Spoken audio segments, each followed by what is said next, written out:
Have you ever looked at someone making half the effort and earning 10 times what you do and wondered what you're doing wrong? Have you ever felt like your gifts are a curse because they never seem to translate into the life you deserve?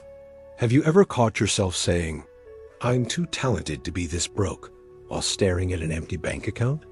This is the story of Marcus Chen, a man whose brilliance became his prison. Marcus sits in a coffee shop on a Tuesday afternoon in downtown Seattle. The place smells like roasted beans and burnt toast. He's 34 years old, wearing a faded graphic tee under a jacket that's seen better winters, and he's watching a YouTube video on his cracked phone screen. The video is from someone he went to college with, someone he used to tutor, someone who just sold their startup for $8 million. Marcus pauses the video and sets the phone face down on the scratched wooden table. His cappuccino has gone cold. Outside, the rain streaks down the window like the city itself is crying, and Marcus wonders how the world got it so backwards. 10 years ago, Marcus was the golden boy of his university. He graduated summa cum laude with dual degrees in computer science and philosophy. Professors pulled him aside to tell him he had a rare mind, the kind that comes along once in a generation. He won hackathons without breaking a sweat and wrote papers that made his peers jealous. Everyone said Marcus was going places. Everyone said he'd change the world. Marcus believed them. But here's what nobody told Marcus. Nobody told him that being exceptional at understanding systems would make him exceptional at seeing all the ways those systems could fail.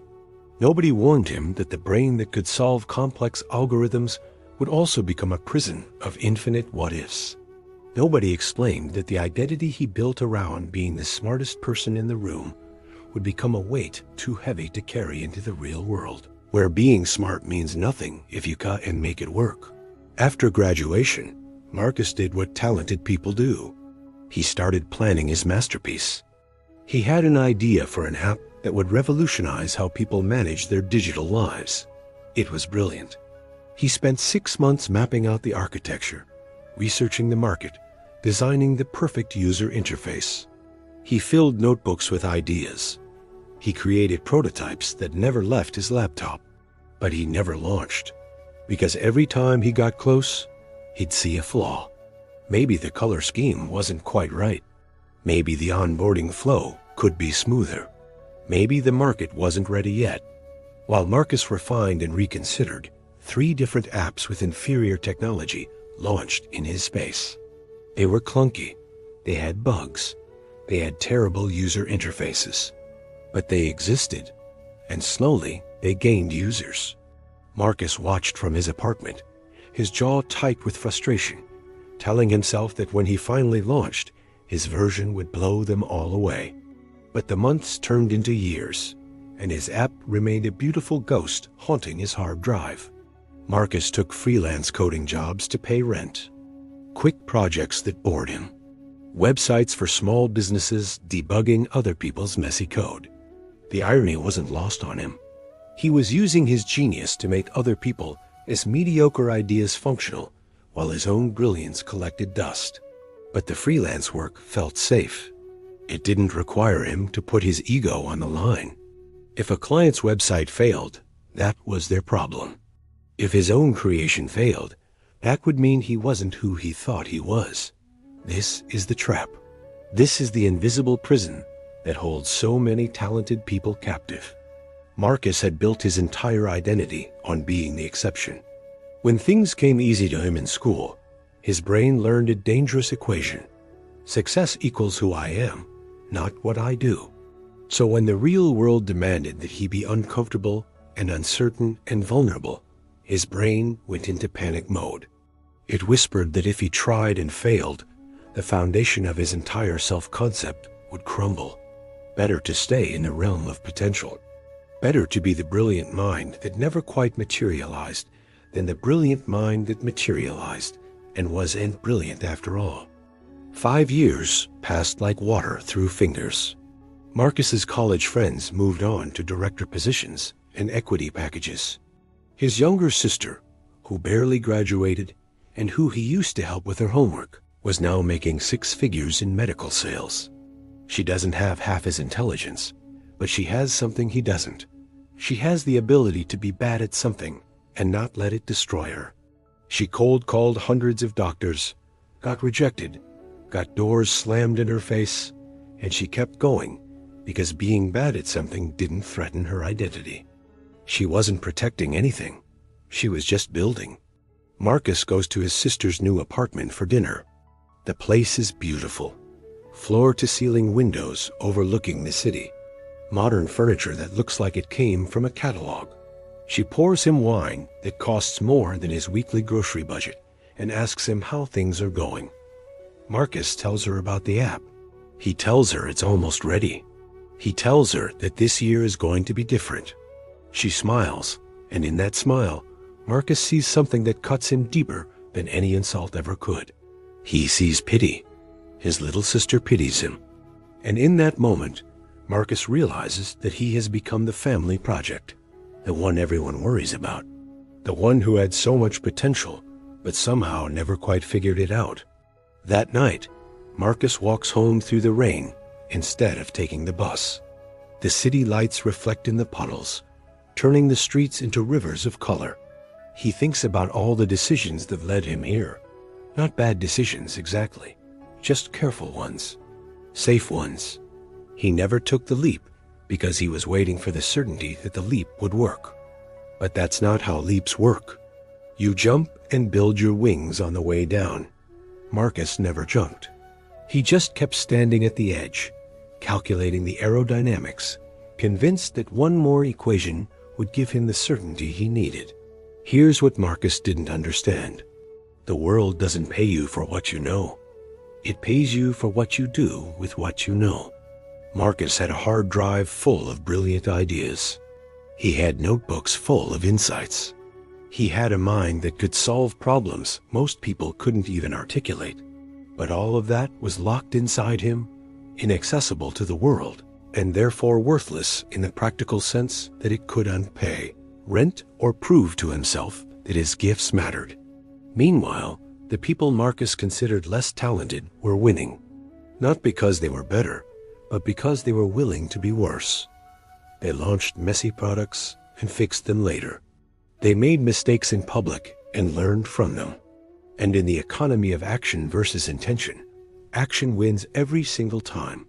Something shifted in Marcus after that dinner with his sister. Not all at once, but like a slow thaw after a long winter. He started to notice the pattern of his own thinking. How every time he got close to finishing something, his brain would find a reason why it wasn't ready. How he'd turned his intelligence into a weapon against himself, using it to construct elaborate justifications for staying exactly where he was. Marcus made a decision. He was going to launch something imperfect. He took his app, the one he'd been working on for years, and he gave himself 2 weeks to make it functional enough to release. Not perfect, not revolutionary, just functional. It was one of the hardest things he'd ever done. His brain screamed at him the entire time. It showed him every flaw. It warned him that this wasn't good enough to match his reputation. But Marcus pushed through because he finally understood that his reputation was killing him. Being known for potential was the same as being known for nothing. He launched on a Tuesday. Soft launch. No fanfare. The app was buggy. The design was rougher than he wanted. Putting it out into the world felt like showing up to a black tie event in sweatpants. Every instinct told him to pull it back. But he left it up, and something remarkable happened. People started using it. Not thousands of people, just a handful, and they had feedback. For the first time in years, Marcus wasn't alone in his head with his ideas. He was in conversation with reality, and reality was teaching him things that no amount of planning could have revealed. The app didn't make him rich. The first month he made $300, barely enough to cover his hosting costs. But something more valuable than money happened. Marcus started to feel the weight lift, the weight of being the smart one who never did anything. He realized that his talent wasn't the problem. The problem was that he'd been treating his talent like a fragile museum piece instead of a tool meant to be used scratched, broken, and rebuilt. Over the next year, Marcus released 4 more versions of the app, each one better than the last. Not because he planned them better, but because real users were telling him what they actually needed. He started taking on projects that scared him.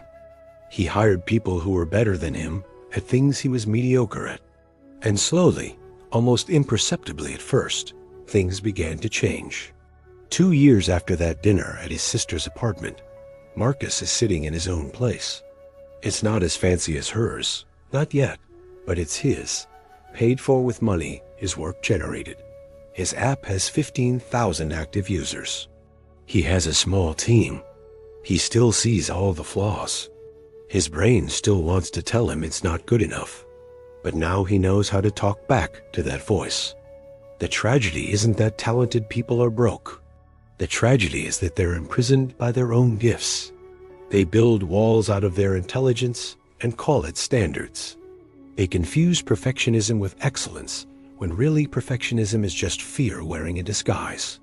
The world is full of brilliant minds trapped in bodies that won't move because movement requires being imperfect. And being imperfect feels like death when your whole identity is built on being exceptional. If you're talented and broke, the question isn't whether you're good enough. You are. The question is whether you be brave enough to be bad at something long enough to become great at it in public. Whether you can release the death grip on your potential and let yourself exist in the messy, imperfect reality where success actually lives. Marcus still has moments where the old patterns try to take over, but now he catches himself. Now he knows that the smartest thing he ever did wasn't solving a hard problem. It was solving the problem of himself. Your talent is not your enemy. Your relationship with your talent is. Change the relationship, and you change everything.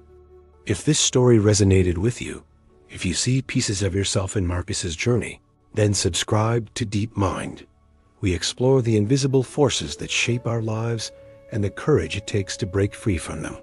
Hit that subscribe button, because your future self is waiting for you to take the first step.